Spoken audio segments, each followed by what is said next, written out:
I was just a few steps from the bedroom door when I heard her voice. Low, sultry, that same tone she once used to whisper secrets in my ear. "Did you forget something, Greg? Or just here to make another sperm deposit?" The words hit like a slap. I pushed open the door in stunned silence.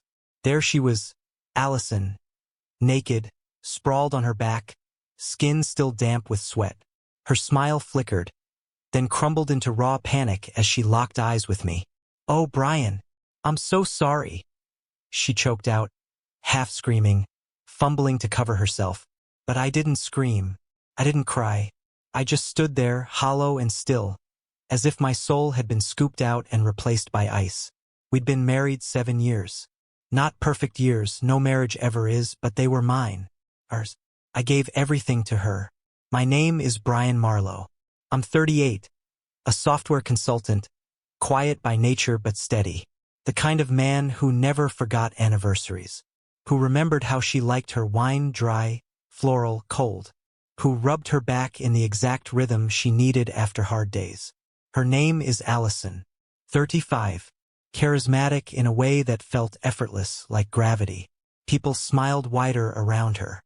She could charm a stranger in an elevator with nothing but a look. We were different, but it worked, or I thought it did. Things began to shift in month 4 of her job at Altura Design, a boutique agency full of late nights and blurred weekends. That's when she started talking about Greg. "Greg said this. Greg totally gets it." First, I brushed it off. I'd met Greg Whitmore once. Mid-40s, tall, silver hair, polished to the point of being slick. Creative director.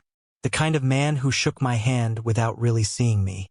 But the way her voice softened around his name, it stuck in my gut like a splinter. The signs came quiet, like dust collecting in corners.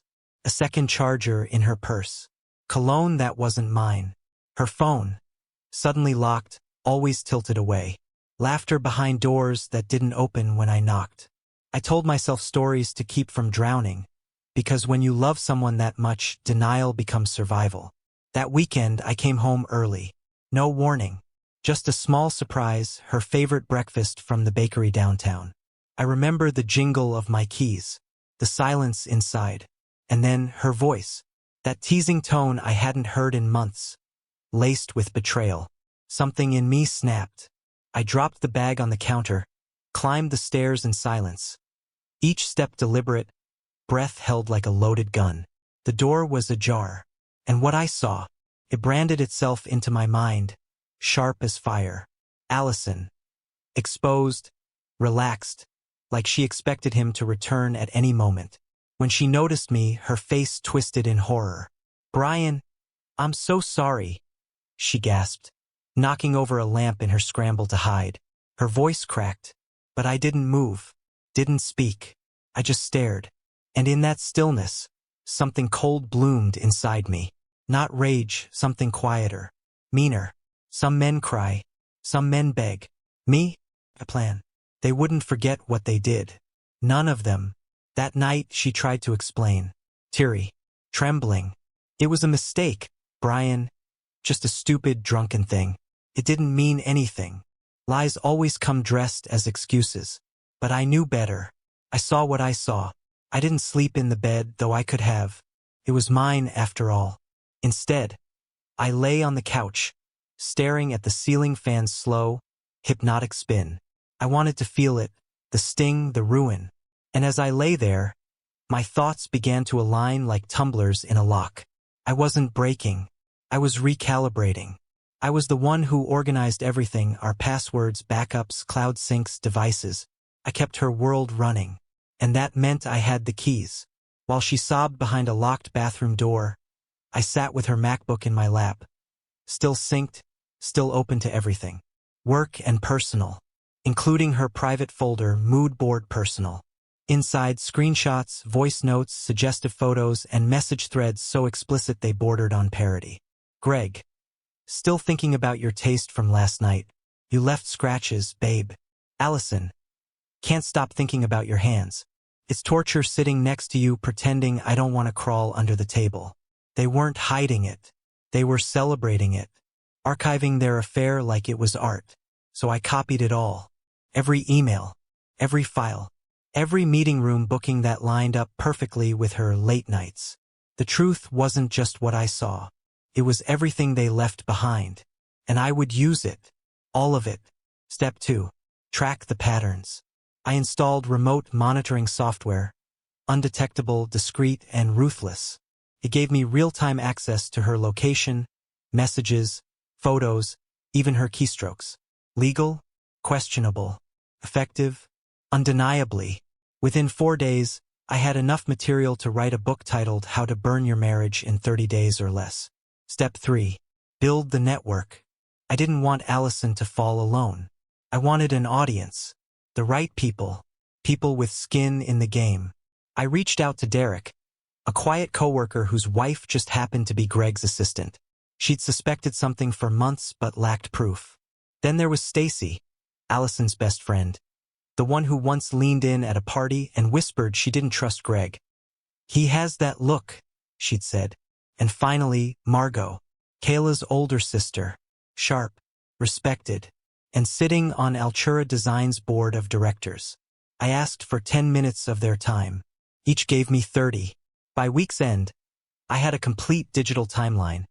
Footage of Allison slipping into Greg's car after hours, explicit messages, voice notes, meeting invites that lined up a little too perfectly with her late nights. I compiled it all, then created an anonymous package for Altura's board. Inside, a USB drive marked confidential, internal review only, a summary of events, an offer to remain anonymous, and a single line at the end. "This isn't a scandal. It's a mirror. Look into it carefully." Allison had no idea.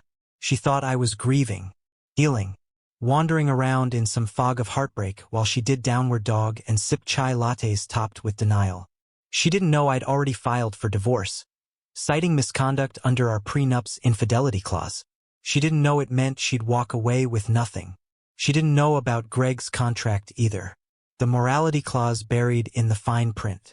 The one that snapped to life when HR received verified complaints. But she would. Very soon. Public secrets. Private collapse. The package landed on Altura's boardroom table that Tuesday. By lunch, whispers stirred the halls. At 2 p.m., Greg was summoned into an unscheduled compliance meeting. 3:07, Allison texted me. "Babe, something weird's going on at work." HR pulled Greg in. "People are acting off. Have you said anything?" "Babe." The word once curled around love. Now it tasted like rust. I didn't respond. At 5:42 p.m., she walked in the front door, heels clicking on the hardwood, lips trembling. "All the directors were in the boardroom," she said, her voice a breath from breaking. "They had screenshots, Brian. Emails I thought were gone." Still, I said nothing. "They showed me footage. Greg and me, in the back conference room." Her voice cracked. "They said I violated policy. They're doing a full review." Then a whisper. "I think I'm going to be fired." I looked up slowly. Calm. Final. "I hope they do it in front of everyone. That way you finally get the attention you worked so hard for." Her knees buckled. "Brian." "No," I stood. "You don't get to say my name anymore." The fall of Greg Whitmore. By Friday, Greg was gone. Terminated. Altura issued a sterile email, citing unprofessional conduct and policy violations. But behind closed doors, the damage ran deeper. The board discovered Greg had manipulated at least 2 junior designers, both under review during their promotions. He wasn't just inappropriate. He was predatory. HR's report was a scalpel. Sharp, precise, legal, and final. Greg didn't just lose his job, he lost his entire career. In a field like design, reputation is currency. And his was now radioactive. He became untouchable. His name, a quiet stain in whispered conversations. Last I heard, he moved in with his sister. His wife had taken their kids and left weeks earlier. Turns out I wasn't the only husband betrayed. Allison's reckoning. Her termination came the following week. Swift. Silent. Her key card stopped working at noon. Security escorted her out. She came home in tears, mascara streaking her cheeks, voice thick with disbelief. I gave everything to that company. One mistake, and they threw me out like trash. I met her gaze cold and even. You didn't make a mistake, Allison. You made a choice. Again. And again. She reached for me. I stepped back. Don't. You don't get to touch me anymore. She collapsed into sobs. Please, we can fix this. I'll quit drinking. Go to therapy. I'll do anything. Just don't give up on us. I walked past her into the kitchen, picked up a folder from the counter, and set it gently on the table. Divorce papers. Signed. Filed. You gave up on us a long time ago, I said. I'm just agreeing with you now. But the cut that truly bled? It wasn't the job. Or the marriage. It was the betrayal from Stacy, her best friend. The one she never saw coming. The day after Allison's firing, Stacy sent her a message that sliced deeper than any HR report ever could. You slept with Greg while I was covering your meetings. You lied to my face.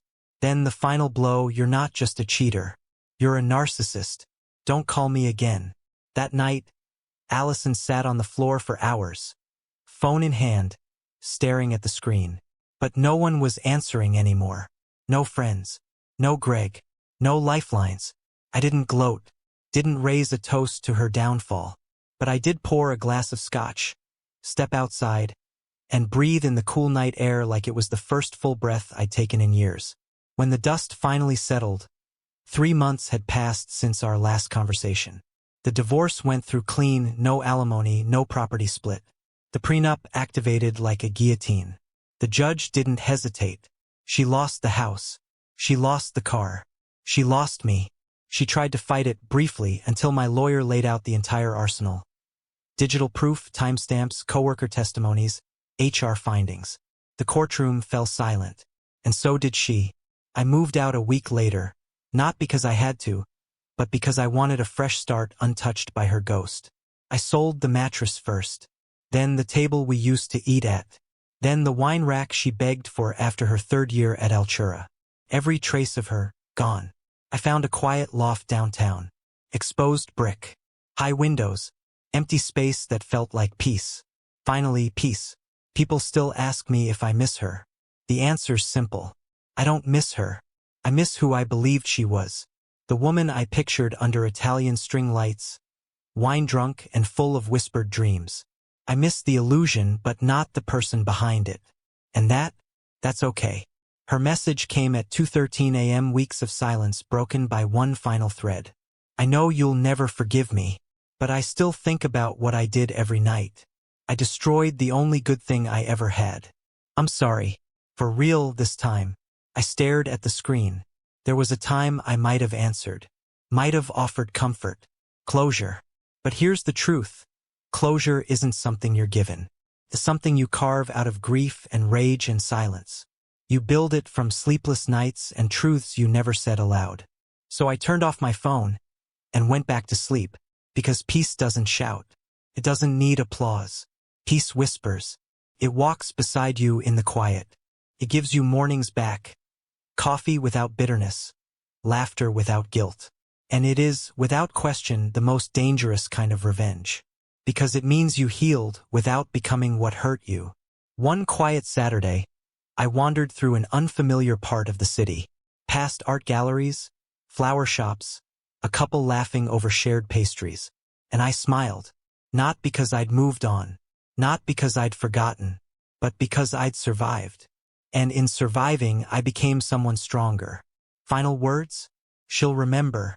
Every single day. When she sees couples holding hands. When someone asks why she lives with her sister instead of her husband. When she scrolls through old photos that used to mean something. She will remember. And me? I'll never look back. Was it justice? Was it too far? You tell me. Drop your thoughts in the comments. If you crave more stories like this, real, raw, and ruthless, hit that subscribe button and smash the like. Every click, every share, keeps these stories alive. Thanks for being here. You're the reason we keep going.